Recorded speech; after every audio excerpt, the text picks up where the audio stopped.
दोस्तों इन 12 चरणों से गुजरना पड़ेगा आपको, जब जाकर आपको 60,244 में एक सीट आपकी पक्की होगी। और एक भी चरण में आपने अगर मिस्टेक कर दी तो फिर पछताना पड़ सकता है। सबसे पहला आपका नोटिफिकेशन जो कि आ चुका है, सब कुछ इसमें मेंशन है। दूसरा चरण होगा आपका एप्लीकेशन फॉर्म का। तीसरा रिटन एग्जाम होगा, उसके बारे में बताएंगे वन बाई वन सारा आपको इस वीडियो में। कंप्लीट वीडियो ये होने वाली है, सब कुछ बता देंगे। फिर फोर्थ फर्स्ट मेरिट लगती है, उसके बाद 5 में DVPST डॉक्यूमेंट वेरिफिकेशन होता है। फिर छठा रनिंग होती है, फिर 7वां फाइनल मेरिट लगती है। फिर 8वां दोस्तों मेडिकल टेस्ट होता है आपका, उस पर भी एक सेपरेट वीडियो आ जाएगी। 9वां पुलिस वेरिफिकेशन होती है और LIU होता है आपका। अगर पड़ोसी ने आपका अगर FIR में भी नाम लिखाया हुआ है और आपको पता नहीं है तो भी दोस्तों आप फंस जाओगे। 10वां ज्वाइनिंग लेटर, 11वां ट्रेनिंग और 12वां फर्स्ट ज्वाइनिंग होती है आपकी। तो दोस्तों चलते हैं फिर। सबसे पहले नोटिफिकेशन आता है आपका जो कि आ चुका है, ये देख सकते हो। इन चरणों से आपको गुजरना पड़ेगा सब। सबसे पहले हम चलते हैं नोटिफिकेशन पर अपने, ये देख सकते हो। फर्स्ट फेज है नोटिफिकेशन का जो कि दोस्तों आ चुका है। नोटिफिकेशन में इन्होंने सब कुछ मेंशन कर दिया है, ये देख सकते हो। 27/12/2023 से आपके आवेदन शुरू हैं। 16/1/2024 को आवेदन खत्म हो जाएंगे और 18/1/2024 आपकी फ़ीस सबमिट करने की लास्ट डेट है। और 400 रुपये आपकी फ़ीस है, ये देख सकते हो इसमें, ठीक है। कुल पद 60,244 हैं। तो दोस्तों दूसरा फेज़ होता है एप्लीकेशन फॉर्म का। इसमें बहुत ही सावधानी से आपको अपना फॉर्म भरना है।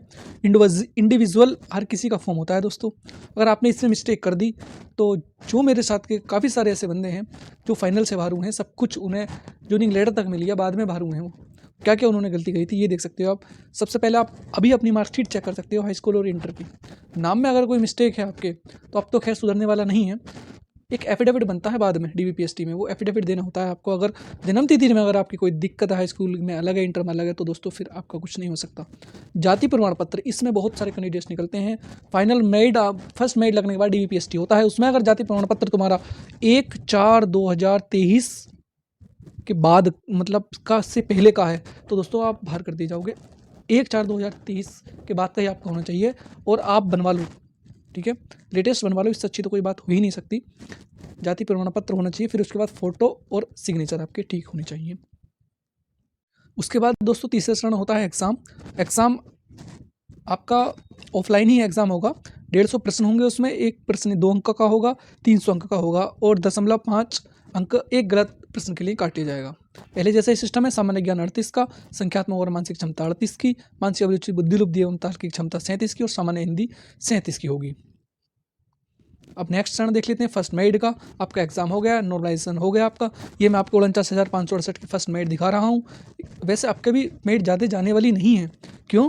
क्योंकि दोस्तों ज़्यादा टाइम नहीं मिला, ऐसे ही हुआ है। सेम 49,568 की भर्ती जो थी अक्टूबर 2018 में आई थी। अक्टूबर 2018 में आने के बाद में जनवरी में उसका एग्जाम करा दिया था। इसमें तो कुछ भी समय नहीं मिला अप्रोक्सीमेटली। अगर जो 11 फरवरी को वो बता रहे हैं, वैसे तो एग्जाम होने का नहीं है, एवरेज हम 2 माह मान सकते हैं, ओनली फॉर 2 माह ही मिल रहे हैं। जो पहले से तैयारी करा हुआ कैंडिडेट्स है, इसमें वही सक्सेस होगा। जो अभी अभी हाल ही में तैयारी शुरू करी है उसने, तो भाई उसका तो मुश्किल है। ये देख सकते हो मेड 172 अन्य पिछला वर्ग के, अनारक्षित की 185 गई थी, ये 300 में से गई थी। ऐसे ही दोस्तों अब की बार भी जाने वाली है, परंतु कंपटीशन हाई है। आप अपना 200 प्लस रखना, ठीक है। अब नेक्स्ट टर्न होता है DVPST का। आपका एग्जाम हो गया, एग्जाम होने के बाद फर्स्ट मेरिट लग गई। फर्स्ट मेरिट में जितने कैंडिडेट सेलेक्ट किए हैं, इन्होंने पहले तो 2.5 गुने करे थे। अब क्या देखते हैं कितने करते हैं। इन्होंने नोटिफिकेशन में खोला नहीं है, जनरली 3 गुने होते हैं। जैसे वैकेंसी 60,000 है तो 6×18 1,80,000 का DVPST होगा। DVPST में वही जो आपने फॉर्म फिलअप करते समय डॉक्यूमेंट्स दिए थे, हाई स्कूल की, इंटर की, जाति प्रमाण पत्र, एक शपथ पत्र और मांग लेते हैं इसमें, ठीक है। ये देख सकते हो। अब फिजिकल एलिजिबिलिटी डिटेल्स, इसमें दोस्तों हाइट और चेस्ट और नापा जाता है आपका। हाइट 168 सेंटीमीटर होनी चाहिए और ST के लिए 160 सेंटीमीटर होनी चाहिए मेल की। अब चेस्ट 77 से 82 होना चाहिए जो मेल का है, ST का। और मेल जनरल और OBC SC 79 से 84 होना चाहिए। रनिंग मेल की है 4.8 किलोमीटर 25 मिनट में। अब फीमेल की देख लेते हैं, 152 सेंटीमीटर उनकी हाइट होनी चाहिए। चेस्ट का कोई क्राइटेरिया नहीं दिया है कितनी हो। रनिंग 2.4 किलोमीटर 14 मिनट में होनी चाहिए। फीमेल ST 147 सेंटीमीटर चेस्ट का नील है। अब आगे चलते हैं। हाँ दोस्तों, वेट हो दोस्तों, वेट कितना ही हो परंतु मिनिमम 40 kg होना अनिवार्य है फीमेल के लिए। अब नेक्स्ट चलते हैं। ये एक पूरा प्रारूप है जो हमें भी मिला था, ऐसे ही सेम प्रारूप आपसे DBPS टीम भरवा लिया जाता है। सेम प्रारूप है दोस्तों, बिल्कुल। ये मेरे पास रखा हुआ था तो मैंने स्क्रीनशॉट ले लिया है। अब नेक्स्ट फिर आपकी रनिंग होगी। DBPST हो गया आपका, उसके बाद रनिंग के लिए लेटर आ जाता है। रनिंग 2.4 किलोमीटर 14 मिनट में महिलाओं को मारनी होती है और पुरुषों को 4.8 किलोमीटर 25 मिनट मारनी, यानी 12 चक्कर मारने होते हैं। वैसे तो 13 ही चक्कर मारते हैं जनरली, क्योंकि वो पाँव में आपके चिप बांध दी जाती है, चेस्ट पर चिप बांध दी जाती है।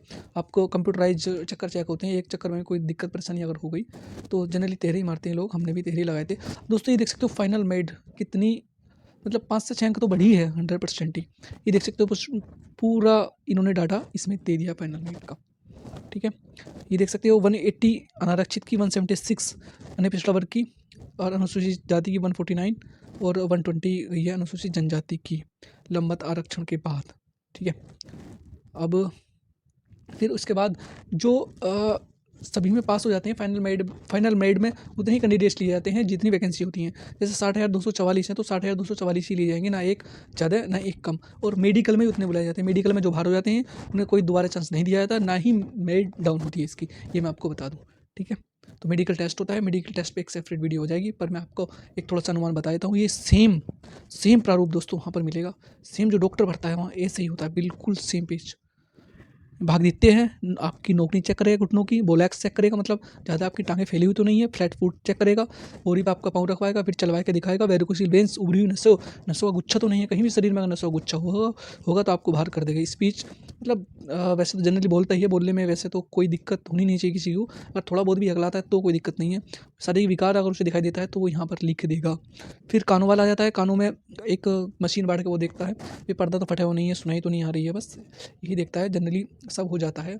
मेडिकल तक तो पहुँचो, मेडिकल में सब पास हो जाते हैं। थोड़ी बहुत कमी हो तो कोई दिक्कत वाली बात नहीं है। दृष्टि का आँखों का दोस्तों, आँखों का भेंगापन कोई ढेर तो नहीं रहा है भाई। फिर बढ़ना अंधता, कलर ब्लाइंडनेस एक ऐसा, ये अभी आप किसी सरकारी अस्पताल में जाओ फ्री में अपना कलर ब्लाइंडनेस और आँखें चेक करा लो। दूरदृष्टि दोष, निकट दृष्टि दोष कितनी है कितनी नहीं है। वैसे तो 6/9 एक आँख में होनी चाहिए आपकी, दोनों आँखों में 6/9 है तो चल जाएगी, कोई दिक्कत नहीं है। एक आँख में 6/9 और एक आँख में 6/6 और एक आँख में 6/12 होगी तो भी चल जाएगी, ये क्राइटेरिया अलग है। और एक आँख में 6/9 और दूसरी आँख में 6/12 तो ये नहीं चलेगी दोस्तों, 6/9 ही होनी चाहिए, ठीक है। अब अगला देख सकते हो। फिर उसके बाद जो मेडिकल में पास हो जाते हैं उनका पुलिस वेरिफिकेशन होता है। इसमें भी एक आपका सिस्टम है। जैसे मान लो आपके खिलाफ FIR है आपके खिलाफ, ठीक है। आपने डॉक्यूमेंट्स में नहीं दर्शाया कि FIR है हमारे नाम, तो आपको बाहर कर दिया जाएगा, तुरंत बाहर कर दिया जाएगा। अगर उसमें आपने दर्शा दिया कि हाँ भाई मेरे नाम FIR है, तो DM द्वारा आपको हरी झंडी देने के बाद आपको वर्दी मिल जाएगी। वो पैरेलल चलता रहता है। अगर आपने नहीं दर्शाया तो आपको तुरंत बाहर कर दिया जाएगा। फिर केस मुकदमे होते हैं, कोर्ट में जाते हैं, फिर कुछ नहीं हो पाता है, कई सालों ऐसे ही लटक जाते हैं। पुलिस वेरिफिकेशन और LI होता है। LI होता है कि आतंकवादी गिरोह से आप संलिप्त तो नहीं है। वो तो जनरली एक ज़िले में का एक दफ्तर होता है, उसमें जाकर आप सिंपली करा लेते हो, उसमें कोई दिक्कत नहीं है। उसके बाद जॉइनिंग लेटर आ जाता है भाई। फिर उसके बाद आपकी ट्रेनिंग होती है। 6 महीने बहुत ही अच्छे गुजरते हैं, बहुत ही सुंदर नज़ारा होता है ट्रेनिंग का, पूरी ज़िंदगी याद रहते हैं ये पल। उसके बाद आप पब्लिक में फिर काम करने लगते हो, ठीक है। तो भाई ये काफ़ी मेहनत से वीडियो बनी है, काफ़ी समय इसमें लगा है। फर्स्ट पोस्टिंग आपका आफ्टर 6 मंथ बाद आपको मिल जाती है। तो ये सब बताने का मेरा पर्पस ये था, आप इस समय कोई भी चूक मत कर देना, कोई गलती मत कर देना। 12 घंटे पढ़ो, दिन पढ़ो, रात पढ़ो। ये 2-3 महीने हैं, 2-3 महीने में अगर आपने नौकरी ले ली तो ज़िंदगी बन जाएगी। मैं ये तो नहीं कहता कि यही तुम्हारी ज़िंदगी है, वैसे तो और तरीके से बहुत कमा रहे हैं, परंतु जो मध्य वर्गीय परिवार है, मैं क्या कह रहा हूँ, लोअर मिडिल क्लास या गरीब तबके का है, उसके लिए ये सुनहरा मौका है।